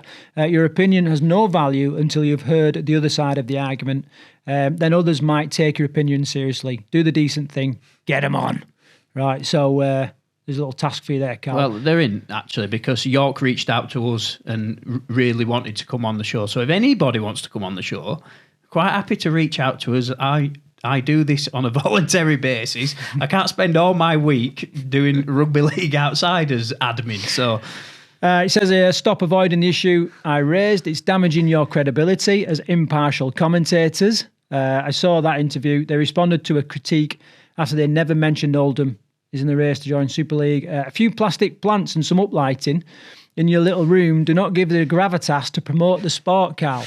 Right? Stop it. We can do whatever we want, mate. You're not going to stop us. You should be speaking to all the serious investors before spouting bullshine on your channel. Now get him on. So he's obviously really passionate. Let's read between the lines. One is trying to goad us and trying to get us to nasty arsehole, to get some to get a representative from Oldham on there. To be honest, he talks about like your agenda is clear. I have no agenda with Oldham. And but I have an agenda with Rugby League, and that's to bring out the news, highlight the good things that's going on, and call out the crap. So I'd be more than happy to speak to representative from Oldham. So he'll be disappointed with the Wakey Meter video guy this week, believe me. He'll be like, why have they got him on? Yeah, that's it. We're getting loads of comments here. Any final wash-ups on that, Cal? Not really. Like I said, the email's there. Anybody who wants to email us to come on the show, more than welcome to reach out. There is a bit of a trend, I'll say, in our comment section. I know the YouTube comment section. We all know this can be hostile at times and very, very unkind. But there are a few people sort of calling us. You need to remember that we are amateurs. Like, we don't get paid for this. You know what I mean? We do it off our own back for the love of the sport. Tackle number 5, really excited about this. Last week we set our tame graphic designer the task of updating the a couple of the NRL shirts, but also creating the initial concepts for the Rugby League Outsiders stash. Yeah, so Pavida Teamwear, who we have partnered with, which is available from yourclubstash.co.uk. We set them a task. We looked at the Indigenous shirts last week. We was like, right, we want a Rugby League inspired Indigenous shirt. Laid the marker down, and the graphic Stig has been hard at work, and he's come up with some designs. He's redesigned a couple of the NRL shirts first, so I think we'll critique them. So first shirt that he's designed, have you done neck and neck? Well, not neck and neck. Yeah. Side by side. Yeah, we're going to compare him. We're not going to go easy on him, mate. It's the Rugby League Outsiders way, isn't it? So on the left, you've got the Penrith Panthers Indigenous shirt, and on the right, you've got the Pavida designed Panthers shirt. So thoughts? Right, my initial thoughts, I think he perhaps listened to the show a little bit there, because I did say that this shirt is very complex. Let's call it the original. So he simplified it and simplified some of the patterns. If I'm honest, I don't think he's quite nailed the indigenous style of the patterns. Yeah, I'm not saying I don't like the shirt. I like it, but it's a little bit Reggae Warriors for me, that one. Yeah. I think it looks a little bit too Jamaican. Well, I think that's the Penrith colours, isn't it, that gives you that feel. It is, but yeah, if you look at that, it looks very African.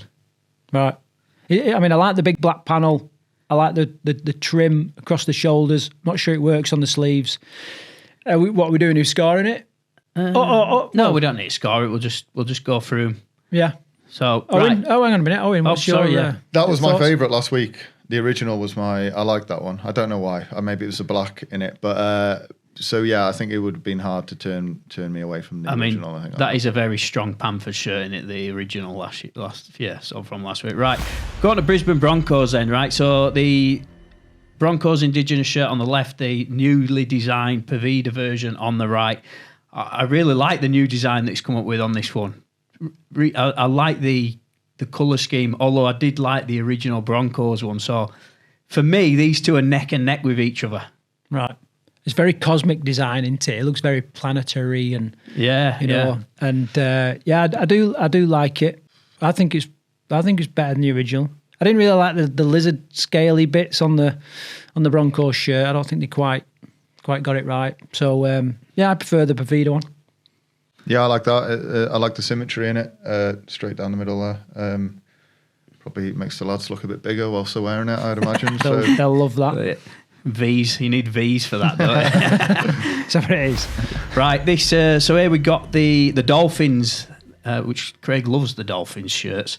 The original NRL on the left again, and the Pavida inspired one on the right. I'll start with this one. I think that is the best Dolphin shirt I've actually seen so far on the right. I really like that. I think the more neutral tones in the white kit look brilliant. I completely agree. I love this. I love the subtle markings on the sleeves and across the shoulders. I like the overall white, but also the gold lettering. And I like the way that he's colour-coded the Dolphin logo, which I think is a terrible logo anyway. It's just like this floating dolphin. It's like nothing, you know. That with the Pavida badge, I really, really like that. Strong design, isn't it? That? Yeah. Simple yet strong. Owen? Yeah, I'm keen on that. That's nice. Very clean. All right, let's go on to... There we go then. So, Canberra, the one on the left, it was the original, which I really liked last week anyway. I thought it was a really strong design. It's just bold. And the Pavida one on the right. I like both of these, to be honest with you. I think they're neck and neck. No, I think the new design is better. And the reason being is I didn't like the big white swathe of colour. And the green, the green was almost overpowering, and the white just seemed a bit weird. On the new design, I think all the colours complement each other, and I like the charcoal shade across the top as well. Yeah. So and I love the patterns. Nailed the indigenous pattern on that, and there's also it looks like a contoury pattern by the badge. I love this shirt. I really, really love that. I think it's light years above the other one. Yeah, I agree. I'm not sure. There's probably a very real reason for the pictures of the animals on the shirt and the one on the left, but I'm not sure it works as a sports shirt. And I'm always a big fan of alternate sleeves. I think it always looks smart. So I think that's an improvement again. So we're gonna look at some rugby league outsiders designs in a second, but I'd actually like to see the Canberra Raiders one in the outsiders colours. Yeah, what do you reckon? It looked good, wouldn't it? Yeah, I think so, yeah. Right, Cowboys. Original on the left, I didn't like that at all. And then you got more traditional looking one on the right. With the turtle. Yeah, which is Nate Great Barrier Reef, aren't they? North Queensland Cowboys, isn't it? Townsville, isn't it? So that's probably the reason for the turtle, yeah. Check me out. I prefer the Pavida design, mate. I 100% prefer the Pavida, and this the interesting I don't know how you'd call it, instead of like a V or like straight lines across the chest. V, is it? It's like a I don't know what you call it, a curved pattern, really. I think the colours work really, really well. The turtle, it just sort of offset, not symmetrical, but they've just framed it right. You know, in the video world, you'll have like your rule of thirds and that kind of stuff, and I think they've absolutely nailed that. I think having the animal much bigger is better than some of the. I think they had lots of the shirts last week had different animals on them, what have you, but there were some of them were quite small and hard to work out. This is very obvious what it is, and they've incorporated the primrose or whatever that yellow is in there as well. So I think they've really nailed this, and I love the swirls because the swirls not only is an indigenous pattern, it looks like the turtle's like swimming along as well. So brilliant design. Makes me think of Leeds, that one. Oh, yeah, it is very Leeds-esque. Yeah. It's a no from Owen. Let's move on. Right, we're on to the Rugby League Outside. I'm going to start on this one here. Right, Rugby League Outsiders designed inspired Indigenous shirts. Let's call this shirt A. Are we going to put this down to a vote for people to vote which one they like best? Yeah, definitely. It's going to go into production as well, isn't it? After. Well, we can do a carousel, like a carousel on thing where they can vote, perhaps, or something like that. I don't know. Yeah. Okay, right. So that'll go out on our social media or something like that. So, right, shirt A, what do you think of that? And he's incorporated, I don't know if you noticed, Craig. Yeah, seen it. Retro cow bull into the top of the shirt. Yeah, for those of you who don't know, our original logo, battering the microphone there, included a cow, right, obviously. And his name was Sirloin, right? So that was our original logo there. So he's incorporated that into a couple of these designs, if not all of them. Retro. So I like the gradient pattern. Yeah, I like the gradient. It works up. Your eyes are naturally drawn to what would be like the sponsor, but it's obviously the show name across the middle there. And the central logo, I've got a lot of time for that. You know, it just breaks up that pattern sometimes. I don't like the blocky cow at the top. Right. No, I don't dislike it, but I'm not. I think that could have been done in a slightly different way, especially considering the gradient and almost watermark look at the bottom, is my take. Yeah, I like it, actually. I think it's a pretty strong design, that. I think it would look great as a rugby kit. Not sure I'd wear it. Pub, not sure. Right. Gym? Yeah, gym. If you went to the gym, would you wear it? I told you I do legs, bums and tums every week. Didn't you start cycling this week after last week's episode? What? No. Cycling's just rehab. Yeah, exactly, mate, exactly. Right, that's shirt A. Shirt B, white number. This definitely looks like a 9s or a 7s shirt to me. Yeah.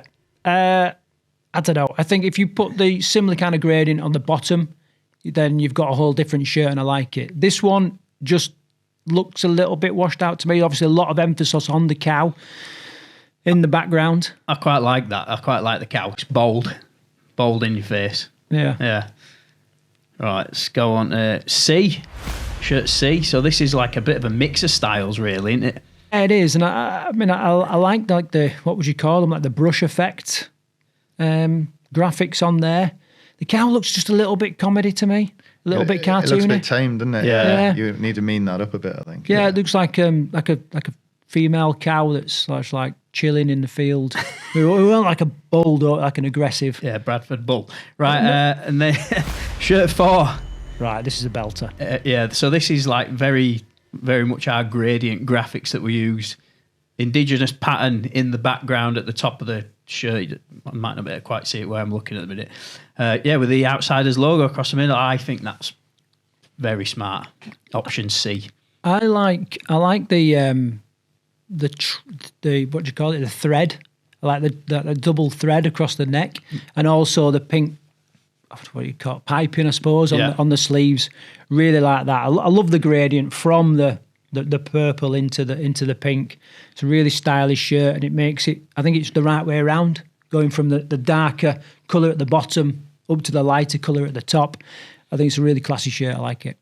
Yeah, I like that one. That's the one I could imagine fans wearing throughout the week, during the week, out and about. Well, let's call them listeners. After them comments, I don't know how many fans. So we'll throw them out on our socials this week. Get people to vote. I'm going to ask for, just to see how it looks, the Canberra Raiders shirt in our colours as well. Right. So we'll get that one up on there. So it'll be 5 options. Brilliant. Okay, thank you very much to Stig and the people at Pavida for... One last shout out. So Culture for Eagles have just had their Pavida kit delivered this week. So there's the players all lined up in that. And again, very nice shirt that is. I think it looks smart. Yeah, and a decent way of presenting it as well, isn't it? Yeah. You know, they've got like a... It's in front of the club logo. Bit of graffiti on the wall. For the roots tradition, I don't know what you call it. Yeah. But yeah, looks smart, and that kit was delivered in 3 weeks from point of order, which is incredible, isn't it? Really, I mean, you know, not just a plug. I know that they support the show, but we've heard stories of people not getting the kit. Oh yeah, in time for the. There's loads of those stories about. So yeah. Right, let's move on. I feel like this whole episode has been the Williams Weekly, where I've had loads of discussion. It's been brilliant. I've loved it. I want to finish off with, obviously, Tony Sutton's departure. It's been reported this morning, still very, very fresh, breaking news. I don't know if it's the official line or whatever, but as it's explained, as he's stepped aside. Right. Now, to me, that suggests something's coming through. You know, is that Nigel Wood? Is that someone else? Have they got other plans at the RFL? Like, you know, what is going on? I just want to throw that out. Let's have a bit of a round table.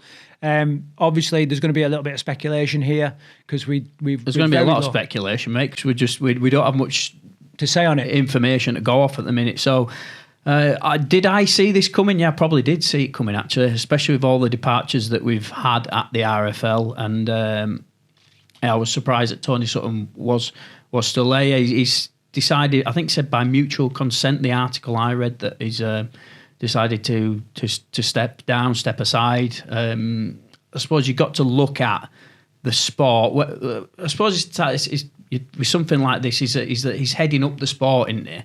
It's time to take stock of where we are as a sport, what's been going on this year, and look at the headlines surrounding it. So, you know, there's both good and bad, isn't there, really? I've always found Tony Sutton, the very little that I've had to do with him and the times we've spoke to him, to be a great operator. And you know, there's been times where, rightly or wrongly, we've eavesdropped on some of the meetings that's gone on or the discussions that's gone on at the RFL HQ. And I always thought he was a pretty cute businessman. Yeah, I'd agree. Cute. Maybe I should say acute. I don't know. Where he let himself down for me is how the RFL have handled the Salford situation. I don't think there's been enough information there. Yeah. And now, you know, you look at the head of the snake, and he is the head of the snake there. So that's kind of where he's let himself down for me. But I think he's doing a pretty good job. So yeah, I mean, if you look at the positives, I think crowd numbers are up. I think viewing figures are up on Sky Sports. So there is a lot of positives. Ashes are back. Ashes are back. Ashes are sold out almost. You know, so yeah, there's a lot of positives there. But yeah, then I think the big blot is the Salford situation, and like I say, it's not his fault. Could it have been dealt with better? I think the point you made earlier was that communication hasn't been great, and I think if we'd have had a bit more communication, I understand why some things can't be communicated, but we had radio silence, didn't we, from the Salford board, from the sports governing body, and it just led to people making up rumours, and the stories created themselves at that point. So I mean, we're probably at that point now as well, aren't we? Like, what happens now? Does Nigel Wood slide into that position? Like, what? Well, Nigel Wood's the head of the RFL commercial, isn't he now? So do you know what? It wouldn't surprise me if RFL commercial and the RFL end up merging again. I mean, I'm completely speculating. I have no knowledge whatsoever, but it wouldn't surprise me. Well, it wouldn't be right, Owen, to ask you for your opinion on this, so we won't do that. However, what I do want to ask is, let's just imagine a universe now where each of us have been assigned that role at the head of RFL. Like, what one thing would you dare to kind of change, or do you think could make the biggest improvement in the sport right now? Cal, 100% we're going to you first. Right. I'd create 7 new teams. Right, don't joke. You laugh. We need radical change in this sport, right? I'd make 6 or 7 new teams. I'd take the 100 cricket format. I'd look at that and go, right, I want to replicate that for rugby league. So I'd make brand new teams so they're not associated with Leeds, Bradford, Wakefield, Castleford. So the new teams, basically we need new fans to the sport. And I think they find it hard to support some of our traditional clubs. That's why I'd create some new teams. I'd space them out predominantly around Yorkshire and Lancashire, but maybe have one down south or the Midlands, probably down south. Create some new teams, create a short format competition. I'm basically just ripping off the 100 cricket here. A 9s tournament that only happens over 3 or 4 weeks, runs alongside the Super League at the same time. We have a franchise system where they pick the players at the start of the year. You make a big load of noise about that, press conferences, the lot. And that'd be my first starting point. Massive. Everybody will rubbish that idea. I know they will. Well, I mean, it's just such a big thing, isn't it? You talk about radical change, that is a complete 180. But that's what I'd do. do you think that'd work? How do you think it'd be received? Bearing in mind that I think some of the kickback we're getting now is clubs saying, no, this is how we want it. This is how we're going to do it. I think a short format tournament would work. I genuinely think a short format tournament would work because you're on about introducing new fans. It's rugby league season's a good long season. It's hard to keep people invested for such a long time. If you had a really short format over the summer, I think that'd work. Whether it's a 9s tournament or not, okay, that could be up for discussion. But I definitely think some new teams, and if you positioned them in the right place, and you could almost get like Bradford, Leeds, Keighley, those fans all supporting one team, and then you have another team, Lancashire area or Hull area, or try and put club biases to one side. I don't see why not. I think it'd be worth trying. Final at Magic Weekend, something like that. I don't know. Just throwing it out there. Posts have got to be painted pink, balls pink. There has to be lights on posts. All games are played at night. I don't know. Go for it. Get a sponsor involved. £1 million game, £1 million for winner. Right, Owen, follow that. I think I'm probably the opposite, to be quite honest. I think I'd walk in and go, can we stop trying to be the NRL and stop trying to be, match Australia? And can we just look at who our demographic is, which is predominantly football fans or akin to football fans? Can we just simplify things, make a good competitive league where everyone has a fair chance of winning it? And I do like the gimmicky bits, the light up things and those things I do like, the fireworks before games and all that. I do like that.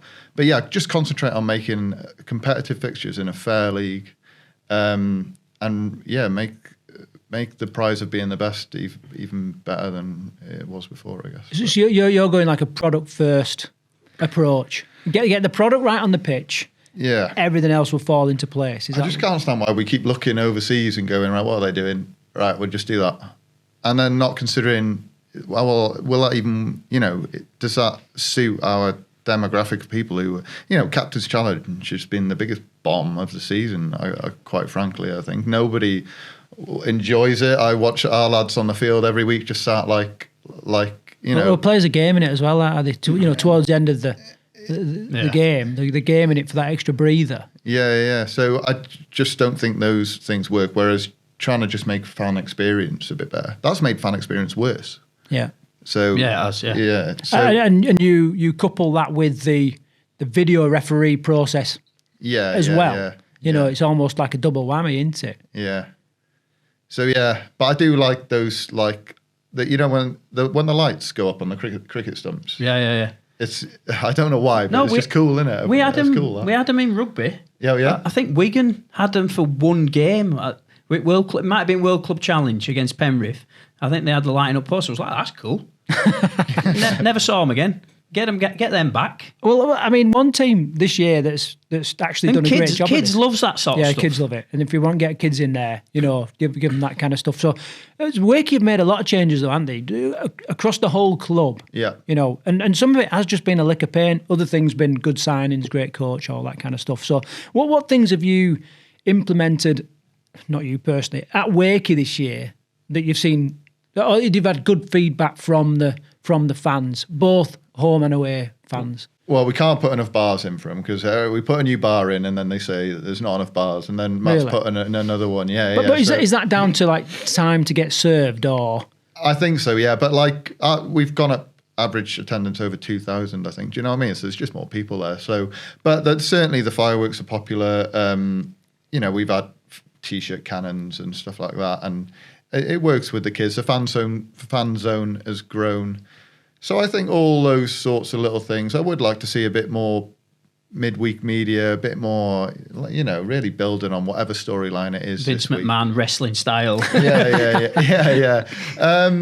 What else has been around the ground? I don't know. It's just like you say, it's little touches, but if it hasn't happened already, they're planning for it to happen. So it's constantly moving down there. So it's like make the game a show, make an the game great again. Yeah, make the great game again. Yeah. Well, I watched your Lee behind the scenes, and say what you like about Derek, but he goes for it, doesn't he? With his game day stuff, and it's exciting to watch. So yeah. Well, he gets quarter of the population of Lee turning out for a game. Yeah. Yeah.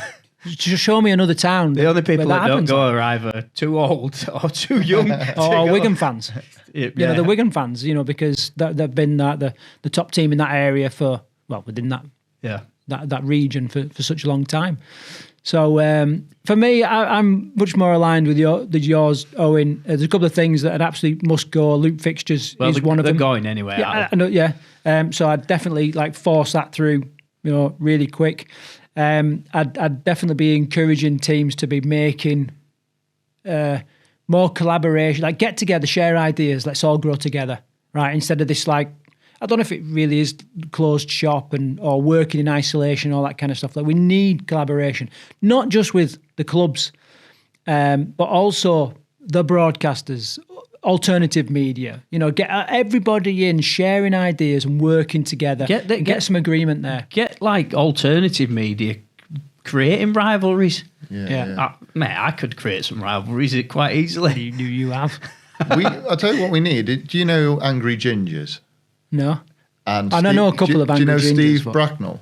Yeah. Yeah. We need those people for our sport. Angry Ginger's just a guy that loves football, but he's really funny. So a message to fans, I guess, if you're the guy that makes everyone laugh, in the pub and stuff like that, start putting stuff out there, because we need a few characters away from clubs that are building this game as well, because it's all accessible now. You can do it yourself. So yeah, everyone's got their own little broadcasting channel in the pocket. Yeah.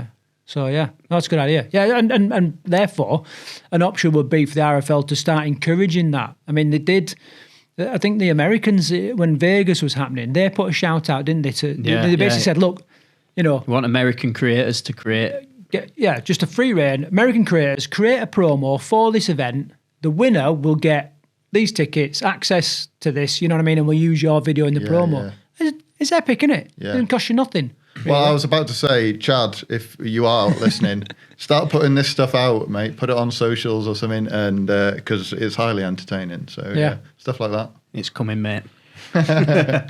Brilliant. Right. It's been an epic show. Owen, it's been great talking to you. I know we're going to do, spend a lot more time chatting to you in the future. Well done and everything you're doing at Wakey. Thanks, keep pushing on. It's not unmissed. No, it's not unmissed. That's not the right word, is it? Unnoticed. It's not unnoticed. Yeah. It's not unnoticed. So keep pushing on with that. It's great. It's been brilliant what you're doing, and I love the Aldi little rivalries that you're kicking up there. Carl, any final afterburners or any comments you've got? Just thanks for making the journey down. To be honest with you, we're out here outside the heartland, so anybody who makes a journey from Wakefield down to Wolverhampton to come talk rugby league got my respect. So thank you very much. No, cheers, lads. And I just return the sentiment. I think you're really leading the way online. I love watching your stuff. It's professional, it's slick, it's consistent. All the things you need to be to really, be successful at whatever you're trying. So thanks very much. Cheers, mate. Thank you very much. If you haven't checked out the prediction video, then it's on the channel now. And if you have a club... Can I get a sneak peek? Of course you can. Are we winning? We're split. I think we're split. Let you decide who goes for who. It's a big game, though, isn't it? Yeah, massive game. Yeah, it's a big game. There is some reason to the madness, though, isn't there? Yeah, there is. Yeah. All right, I'll watch it. So also, just a shout out, obviously, a couple of comments there. People saying, we don't have free reign of who we can get on the show. We just don't have that kind of gravitas. However, if you send some encouragement out to your club to get a representative on, we're more than happy to have anybody sat at the table to share their stories and their input and to get the true, the truth of what's going on at different clubs. So get onto the back of your club and let's get your reps in these seats. So until next time, take care.